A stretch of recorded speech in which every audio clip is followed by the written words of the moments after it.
On va reparler de France Télévisions. On a eu des révélations assez incroyables, comme vous l'avez vu dans le titre et la miniature. 14 semaines de congé. C'est ce qu'ils ont à France Télévisions. Et les employés ont 14 semaines de congé. Ils sont en vacances un jour sur 3, 4 dans l'année. C'est un truc de malade mental. Dans une année, vous avez 50 semaines en gros. Pendant 14 semaines, eux, ils sont en vacances. Et ça, c'est scandaleux, et ça arrive dans la flopée de nouvelles révélations, toujours autour de cette commission sur l'audiovisuel public. On va regarder un peu tout ça. Il y a pas mal de choses à dire, encore une fois, et c'est de plus en plus catastrophique. Tout ce qu'on apprend sur France Télé, franchement, de plus en plus, c'est scandaleux, mais littéralement scandaleux. C'est honteux. C'est honteux, voilà, j'ai pas les mots. Ici, on a un truc intéressant, c'est ASLA. Vous savez, ASLA, c'est une organisation, enfin une association de défense pour les lanceurs d'alerte. Et justement, il lance une pétition pour exiger la démission immédiate de Delphine Ernotte. Delphine Ernotte a été auditionnée devant la commission d'enquête parlementaire sur la neutralité et le financement de l'audiovisuel public. Les auditions continuent et les révélations s'accumulent. Elle doit démissionner. 1,5 million d'euros de frais de réception en pleine crise Covid, des salaires moyens de 72 000 euros, des dizaines de cadres au-delà de 200 000 euros avec des voitures et chauffeurs, des conflits d'intérêts assumés entre France Télévisions et certaines sociétés de production, y compris l'État aussi, des pressions présumées pour retarder un rapport accablant de la Cour des comptes, les enregistrements d'audition du coup par le CSA, donc le Conseil supérieur de l'audiovisuel, qui est devenu du coup l'ARCOM, ont disparu sans explication. C'est mon chien qui a mangé ma copie. Bah là c'est quasiment pareil, c'est mon chien qui a mangé le rapport. Un déficit de 81 millions d'euros. Et oui, mais une communication officielle triomphale, voilà, ils font les beaux sur les plateaux télé, oui, on a battu un record d'audience de telle ou telle émission, mais à côté de ça, il y a un trou de 81 millions d'euros. Des attaques contre CNews et un contenu éditorial clairement de gauche. Face au rapporteur de la commission Charles Aloncle, on en a beaucoup parlé, n'hésitez pas à le suivre encore une fois sur les réseaux, très très important son travail, Ernotte a multiplié les réponses évasives, des refus de transparence et des justifications inacceptables. France Télévisions est financée par l'argent de tous. Elle ne doit en aucun cas devenir l'outil idéologique d'un camp. Un jour peut-être l'audiovisuel public sera privatisé pour éviter ces dérives politiques, mais la situation est trop grande. L'ASLA lance une pétition pour exiger la démission immédiate de Delphine Ernotte pour la neutralité, la transparence et la liberté d'expression, signalée et partagée en masse. Chaque signature compte. Et donc on a la pétition qui est juste là, on va checker vite fait. Ce qui est mis juste là, donc c'est... Voilà, il y a actuellement 10 000 signatures déjà. 10 000 signatures, le post a été publié il y a presque 2 jours, voilà, il y a une journée et demie.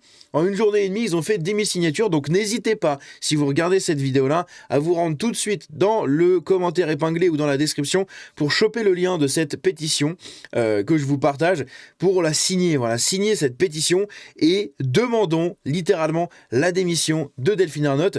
Il faut un objectif de 20 000 signatures. On verra si jamais ça dépasse, mais là en une journée et demie il y en a déjà 10 000, donc je pense que oui, je pense que globalement ça va dépasser, donc je vais le repartager encore, je crois que je l'avais partagé déjà, donc n'hésitez pas à signer cette pétition dans les commentaires. Ici, autre sujet, ça va retourner un peu sur l'affaire de Thomas Legrand et Patrick Cohen, vous savez, autour de France Inter, quand ils avaient été chopés en pleine discussion avec des représentants du PS pour tout simplement pousser Glucksmann dans la politique, en gros, et favoriser Glucksmann et niquer complètement la campagne de Rachida Dati, etc. Bref, toute cette histoire, on en avait déjà parlé beaucoup. Eh bien, en toute discrétion, Radio France prépare maintenant sa rupture avec Thomas Legrand après la vidéo diffusée par l'Incorrect. L'ancienne présidente de France Inter, Laurence Bloch, lui a demandé du coup personnellement de rompre toute collaboration pour protéger la radio, protéger la radio des polémiques, etc. Et c'est un fusible, voilà, c'est littéralement le fusible, c'est-à-dire que c'est comme dans toutes les entreprises, quand vous avez énormément de gros soucis, on va jamais directement agir sur les soucis ou alors directement virer le directeur. Non, ça va être on va virer un tel, puis comme ça on va dire oui mais regardez, on a viré les gens. Là c'est exactement pareil, ils vont se servir de Thomas Legrand comme d'un fusible, voilà. Un fusible, paf, tu sautes, la radio est protégée. et on se rachète une image en dégageant celui qui pose problème. Ça me rappelle une histoire qui date d'il y a quelques mois, hein. Ceux qui savent sauront, n'est-ce pas? C'est un peu ça, hein. Voilà, on vire le mec soi-disant problématique pour se racheter une image. Ici, on a Charles Aloncle qui nous dit: ce matin, j'apprends par la radio, et ça, vous allez voir que c'est ouf, littéralement, c'est ouf. On plonge dans un truc, c'est un terrier de lapin, France Télévisions et les collusions avec l'État. Ce matin, donc c'est Charles Aloncle qui parle, j'apprends par la radio que Madame Braun-Pivet, donc Yael Braun-Pivet, la présidente de l'Assemblée nationale, entend me viser d'un rappel au règlement avant même de m'avoir adressé le moindre courriel. Que me reproche-t-elle ? D'avoir évoqué dans la presse des pistes d'audition pourtant évidentes concernant les dirigeants de l'audiovisuel public. Plus grave encore, ce désaveu public de mon travail parlementaire est exprimé sur France Inter, le média du service public, objet de cette commission d'enquête, le jour même de l'audition de Sybille Veil, présidente de Radio France, messieurs dames. Incroyable. Cette sortie n'est pas qu'une énième tentative de décrédit... Oula, j'arrive plus à parler. 1, 2, 3, on recommence. Cette tentative n'est pas qu'une énième tentative de déstabilisation. Cette sortie, putain, vraiment, attendez, je me mets une tarte. Voilà, en voilà une. Je recommence ma phrase, jamais 203. Cette sortie n'est pas qu'une énième tentative de déstabilisation. C'est une atteinte grave au principe déontologique attaché à la fonction de présidente de l'Assemblée nationale, laquelle est précisément garante de l'indépendance et du pouvoir de contrôle des commissions d'enquête. Donc vous avez la présidente de l'Assemblée nationale qui doit garantir une indépendance entre guillemets des commissions d'enquête et une certaine déontologie, mais qui va sur la radio du média qui fait l'objet d'une commission publique depuis quelques semaines. Elle va dans la radio de ce média-là pour chier sur le rapporteur de cette commission d'enquête. Ah, c'est incroyable. C'est incroyable. Sans déconner, c'est vraiment lunaire. On se demande comment ça peut arriver en fait. À quel moment ça passe normal encore. Normal, ça va scandaliser les 2-3 bonobos d'internet comme moi et vous autres, qui de toute façon sommes des dangereux complotistes, racistes, extrémistes d'extrême droite et nazis. Mais à côté de ça, toutes les instances de l'État, etc., et les institutions, bon, ça passe nickel. Oh, c'est bien. Il n'y a pas du tout de conflit d'intérêt. Non, du tout. Franchement, c'est lunaire. C'est vraiment lunaire. À côté de ça, on a Mathieu Pigasse. Je l'ai mis ici pour me faire penser à lui. Mathieu Pigasse qui annonce sa candidature. Apparemment, il souhaite participer à la présidentielle de 2027. Alors Mathieu Pigasse, il y en a beaucoup qui ne le connaissent pas. Vous connaissez sûrement Xavier Niel. Eh bien voilà, Mathieu Pigasse avec Xavier Niel, ils ont fondé une société, Media One Production ou un truc comme ça. C'est une société de prod qui est en contrat quasi exclusif avec énormément de sociétés qui tournent autour du service public. Voilà, c'est eux qui financent les émissions, qui produisent les émissions, par exemple, C'est à vous, etc. Toutes ces émissions-là du service public, eh bien ce sont eux qui le font, qui les produisent. Ce sont des milliardaires, Xavier Niel et Mathieu Pigasse qui est un ultra milliardaire de gauche, communiste, c'est lunaire, et qui passe son temps à chier sur le capitalisme ambiant de Bolloré. Voilà, oui, mais regardez, Bolloré, c'est médias, gna gna gna gna gna gna. Alors que lui fait exactement la même chose, mais avec l'argent des Français. Là où Bolloré, c'est son argent. Bolloré, c'est du domaine privé. C'est sa thune. C'est la thune de ses entreprises. C'est de l'argent privé qui paye Pascal Praud. Alors que de l'autre côté, c'est l'argent public qui paye Delphine Ernotte, Élise Lucet et compagnie. Léa Salamé, évidemment, et bien d'autres. Il est là le problème. Vous avez un milliardaire de gauche qui fait passer des idées soi-disant socialistes et communistes, tout en chiant sur son adversaire milliardaire de droite, alors que le milliardaire de droite finance tous ses projets avec son argent, et l'argent de son travail, de ses entreprises. Voilà, de son business. Alors que de l'autre côté, le milliardaire est devenu milliardaire en partie grâce à l'argent public. Parce que les dizaines de millions qui sont investis dans ces sociétés de production et pour ces émissions à l'année, tout ça, cet argent va aussi dans les poches, pas tout l'argent, hein, vous n'êtes pas débile, vous savez très bien, mais une partie de cet argent va dans les poches de Mathieu Pigasse. Donc, en quelque sorte, ça participe à sa richesse, grâce à l'argent public. Voilà. Et ce mec-là passe son temps à chier sur les médias que les idées de droite, etc., sont des idées nauséabondes, machin, blablabla, que lui, il va mettre tous ses médias, hein, c'est sur ses déclarations, il met tous ses médias à disposition de son combat idéologique. Voilà, il l'a dit. Il l'a dit clairement, c'est une citation, je crois que c'était un tweet, et également il en avait parlé dans une émission, dans une interview ou un truc, un passage à la télé, il en avait parlé. Il veut mettre tous ses médias dans son combat, en gros, idéologique, dans son combat contre la droite. Donc c'est lunaire, hein, parce que les gauchistes passent leur temps à chialer, oui mais regardez les milliardaires, et Mathieu Pigasse, Xavier Niel et compagnie, là, c'est pas des milliardaires de gauche ça ? Voilà, Daniel Kretinsky, hein, qui a fait fortune dans le charbon, et qui possède l'Humanité qui est un journal écolo. Allô ? Non, c'est pas l'Humanité, c'est Libération, pardon. Libération, qui est un journal écolo. Allô ? C'est n'importe quoi, c'est des grands débiles, les gauchistes, on le sait, mais à chaque fois, ça me fait rire. Bref, donc voilà, Mathieu Pigasse, voilà le petit aparté sur Mathieu Pigasse, c'est très intéressant de noter ça.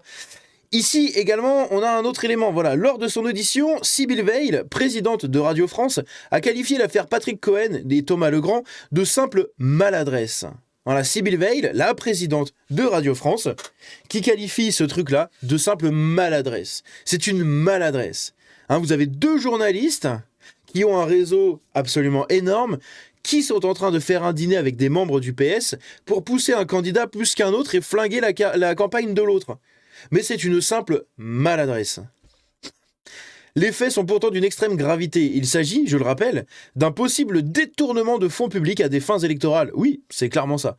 C'est clairement ça. Utiliser l'argent des contribuables tout en finançant illégalement une campagne électorale ou en modifiant un peu, en poussant, en gros, une voie électorale plus qu'une autre.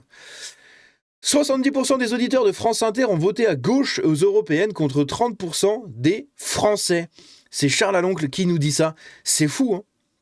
70% des auditeurs de France Inter ont voté à gauche. Mais seulement 30% des Français. Donc ça veut dire que 30% des Français font partie de 70% des auditeurs de France Inter. Il y a peut-être un problème. Hein ? Une minorité de Français font partie de la majorité des auditeurs du service public.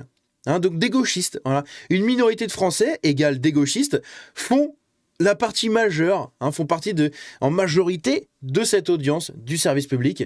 Donc voilà, hein, c'est une preuve de plus que les gauchistes sont ultra présents dans le public et l'audience du domaine public, hein, là où la plupart des gens en fait s'en branlent, hein, littéralement, de l'audiovisuel public, quand bien même on paye tous, à parts égales quasiment, les 137 €, je crois, hein, 130, 140 € de redevance télé à la fin de l'année, hein, alors même que jamais... Cette année, par exemple, là, on est bientôt à la fin de l'année, il reste 15 jours. Jamais cette année, j'ai regardé un truc de l'audiovisuel public. Donc j'ai mis 130 € dans un abonnement qui ne sert à rien. Voilà, j'ai mis 10 € par mois dans un abonnement qui ne sert strictement à rien. J'ai cramé 10 € par mois dans ça. Voilà, c'est génial. J'aurais pu mettre 10 € dans autre chose, hein, voilà. Mais non, 10 € là-dedans, c'est débile.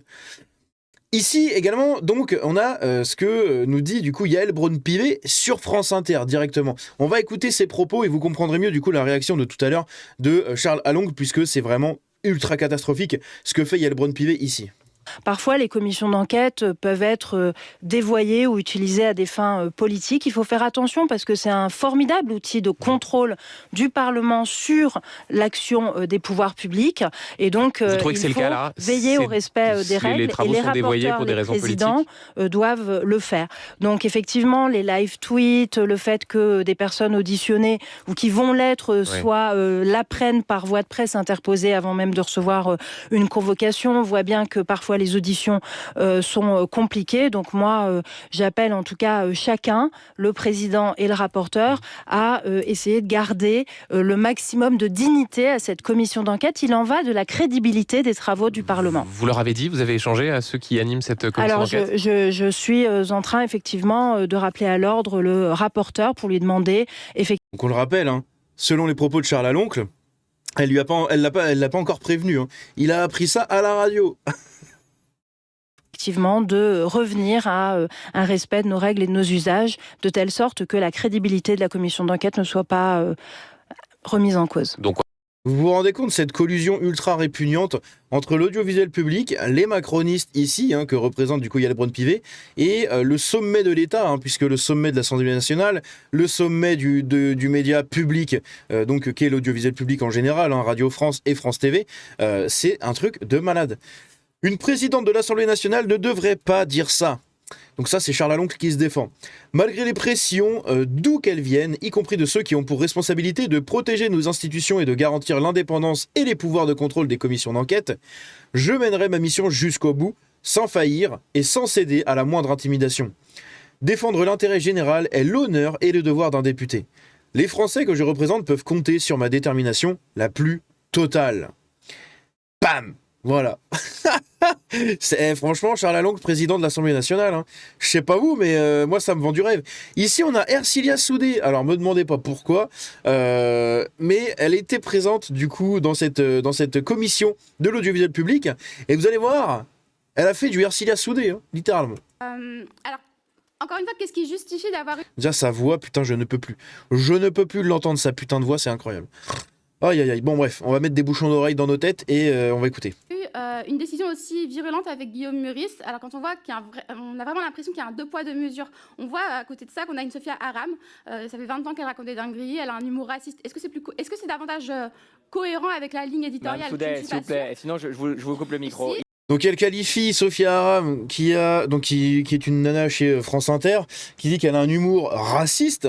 Donc déjà, c'est une députée qui dit ça, c'est incroyable. Et de l'autre côté, on parle d'Ercilia Soudé.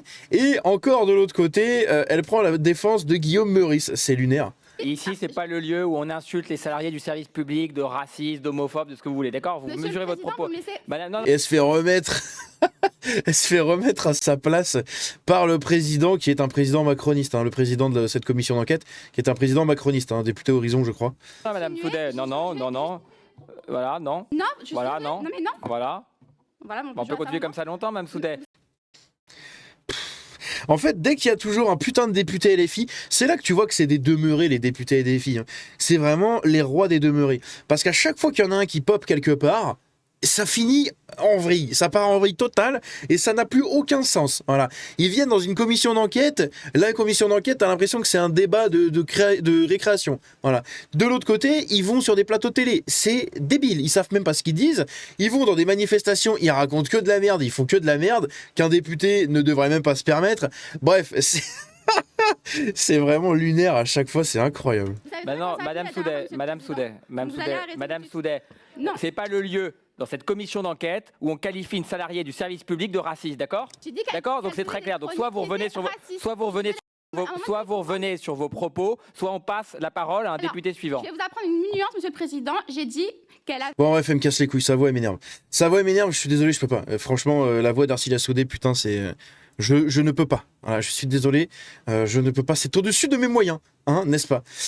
Ici, le député, du coup, Charles Aloncle, va saisir le procureur de la République par article 40 pour des faits de détournement de fonds publics, de soupçons d'emploi fictif, de prise illégale d'intérêt ou de pacte de corruption. Globalement, qu'est-ce qui se dit dans cet extrait que je ne vais pas vous montrer parce que ça dure 2 minutes et Jérémy le président de la commission, le député macroniste, il est ultra chiant quand il parle. Donc on va pas l'écouter parce que c'est du niveau Ercilia Soudé, c'est un peu relou. Mais en gros, ce qui se passe dans cet extrait, c'est que Charles Aloncle a plusieurs fois qualifié de détournement de fonds publics, de prise illégale d'intérêt, de pacte de corruption, etc. sur plusieurs médias, y compris dans cette commission-là. Donc le président le remet à l'ordre, et c'est aussi son rôle, de lui dire « Monsieur le député, vous ne pouvez pas qualifier comme ça tout le monde de pacte de corruption, etc. Si vous pensez... clairement qu'il y a des pactes de corruption, de prise illégale d'intérêt, d'emploi fictif, de détournement de fonds publics, etc. Eh bien, comme votre rôle en incombe, du coup, il vous faut saisir le procureur de la République par l'article 40. Voilà, c'est un article de la Constitution et justement là vous irez au bout de vos déclarations et de vos accusations. Et donc Charles Aloncle a dit oui, monsieur le président de la commission, je vais saisir le procureur de la République par article 40 du coup pour des faits de détournement de fonds publics, de soupçons d'emploi fictif, de prise illégale d'intérêt et de pacte de corruption. Donc, il va vraiment y avoir une procédure judiciaire de lancer par le rapporteur de la commission d'enquête, ce qui est quand même assez gros comme acte judiciaire. Donc, on verra. Et ici, on apprend un truc assez lunaire. Les employés de France TV, messieurs, dames, ils ont 14 semaines de congés payés. 14 semaines de congés payés. Dans cet extrait, Charles Aloncle prend en exemple les boulangers, par exemple. Donc, ça me fait plaisir, hein, ça parle de moi. Il prend les boulangers en exemple en disant, voilà, les gens se lèvent vraiment la nuit pour aller bosser et ouvrir leurs enseignes à 6-7 heures du matin. Alors même... Et enfin, du coup, il les quitte à 19-20 heures, voire même beaucoup plus. Hein. J'ai des collègues, moi, qui embauchaient à 4 heures et qui finissaient, des fois, il était 22 heures, hein, 22-23 heures. C'était un truc de fou, mais voilà, pendant les périodes de fête ou les saisons, etc. Mais bref, donc admettons de 4-5 heures du matin, là où la plupart des boulangers maintenant embauchent, jusqu'à, voilà, t'ouvres à 6-7 heures du matin, jusqu'à 19 heures le soir, 19-20 heures quand t'es à ton compte. Eh bien, ça, tu fais ça, mais t'as pas forcément de vacances. Et quand t'es salarié, t'as 5 semaines et c'est tout, hein, basta. Eux, les gens de Radio France, ont 14 semaines de congés payés. Et ce qui est assez lunaire, c'est comment se défend la meuf qui est présidente de Radio France, ou je ne sais plus, si, Sybille Veil, du coup, présidente de Radio France. Elle s'en défend en disant, oui, mais vous savez, monsieur, nos journalistes sont toujours sur le qui-vive. Hein, sont toujours des fois dans des situations périlleuses, etc. Donc il en incombe de leur profession de bénéficier de ces semaines de congé. Apparemment, ils sont en négociation interne pour les réduire, mais quand même, 14 semaines de congé. 14. Je sais pas si on se rend compte. 14. Hein. Comme je l'ai dit, il y a 50 semaines dans l'année. 51, 50, 51. Il y a 50 semaines. 14 semaines, ils sont en congé. Une semaine sur 3. 3 et demi, voilà. Un jour de vacances tous les 3 jours et demi de travail. Vous bossez lundi, mardi, mercredi. Vous finissez mercredi... 1, 2, 3. Donc mercredi, vous finissez jeudi après-midi. Voilà, enfin jeudi midi, en gros. Vous finissez votre journée. Et le vendredi, vous êtes en vacances. Et après, vous avez votre week-end. En gros, c'est ça. Les salariés de France TV ne bossent que 3 jours et demi par semaine, quoi. Allô? Avec notre argent. Bref, je crois que c'est une des pires révélations qu'on pouvait attendre de cette commission d'enquête. Bref, donnez-moi votre avis là-dessus, mais c'est particulièrement choquant. Hein, littéralement, je suis la choquance, comme on dit, voilà. Bref, on s'arrête là, il y a encore d'autres choses à voir juste après, mais on fera ça dans un nouvel épisode, parce que là, ça fait déjà 20 minutes de vidéo. Et je veux pas que ce soit trop lourd en information. Mais voilà, ce qu'il faut retenir, la grosse nouvelle, c'est ça, c'est qu'il y a une procédure judiciaire qui sera intentée contre France TV de la part de Charles Aloncle, le rapporteur de cette commission d'enquête. Également, vous avez les employés de Radio France qui ont 14 semaines de congés payés, messieurs, dames. Il y a eu Yael Braun-Pivet qui a fait de l'ingérence, hein, je trouve, et un truc totalement lunaire de critiquer en fait son rapporteur de la commission sur le média qui est le sujet principal de cette commission d'enquête. Bref, c'est totalement débile. Et enfin, Thomas Legrand qui va sauter du coup par rapport à cette affaire avec Patrick Cohen, hein, cette petite maladresse, n'est-ce pas? Bref, on se dit à la prochaine dans une nouvelle vidéo. N'hésitez pas à liker la vidéo, la booster, c'est très important. Parlez-en autour de vous, sensibilisez, encore une fois, je le répète, mais je le répéterai toujours, sensibilisez les gens autour de vous sur tous ces sujets-là. Expliquez-les, comprenez-les bien pour mieux les expliquer à tout le monde. Sensibilisez votre entourage, le bouche à oreille vaincra, messieurs dames. Bref, on se dit à la prochaine. Ciao.